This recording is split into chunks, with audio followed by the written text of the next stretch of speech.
Hey guys, what's up? Back to the channel. Spads here once again, because today I'm gonna go ahead and change the handlebars of my Yamaha MT15. If you haven't heard, I dropped the bike and then the bars are actually slight bent on the left, so I bought a stock one so that I can change it. So that's what we're gonna do today.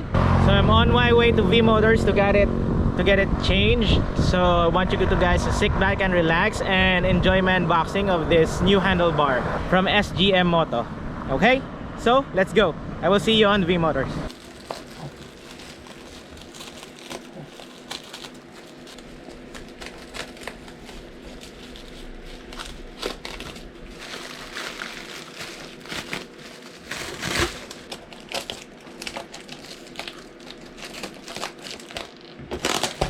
Uy. Okay, so as you can see guys, original Yamaha parts, SGM Moto. Nakarap pa talaga ng Yamaha. And also we have soft foam sa part itself.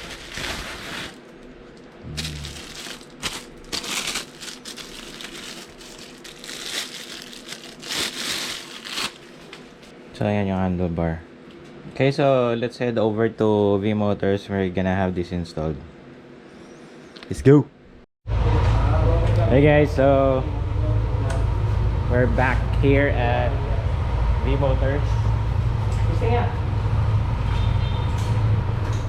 So we're gonna take everything of this and then replace it with the new one. The new one is right there. Okay, so we're gonna take everything, including the ones that we added, the mods that we added, transfer to the new bar.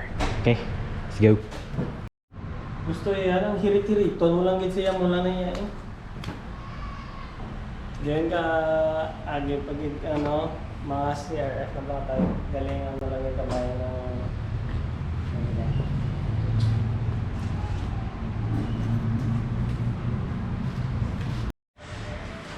Okay guys, so this is the new bar.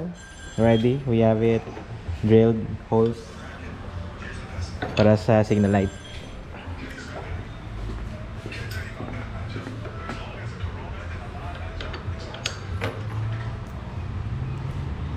Feeling ko ganito ko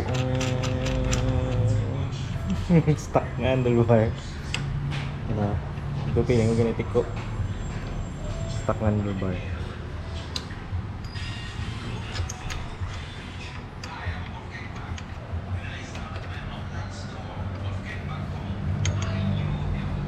Magano?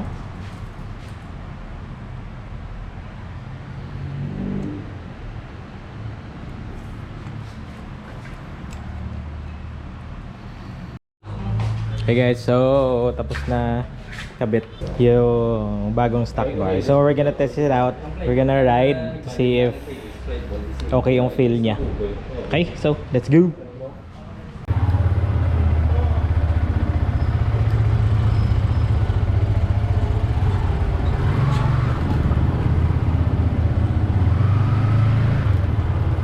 Wait lang pre.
Dugdug tumiyo.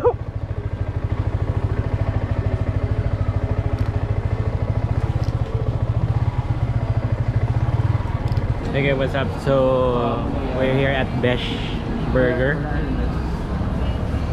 Ayan, the best yung cheeseburger nila dito at saka yung Hungarian sausage. So, dumaan kami dito para mag-take out.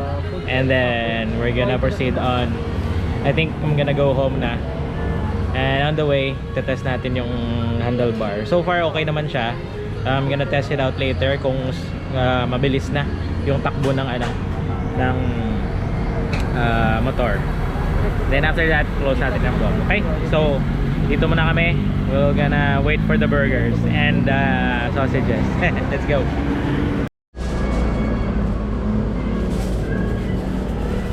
Hey guys, so tapos na kami mag-order sa Besh Burger. We're gonna go. Let's go.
Hey guys, what's up? So ayan, we just finished installing the handlebars, and at the same time na test ko na rin yung performance niya if there's something wrong with the new handlebars. Actually, these are stock handlebars, so wala naman problema.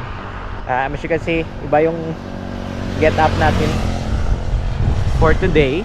Just that, nung araw na nag-vlog ako para sa handlebar, di ko na na-close yung video. So, I'm gonna close it today. So, I got the new handlebars from SGM Moto. So, thank you so much for catering and providing me with the new handlebars.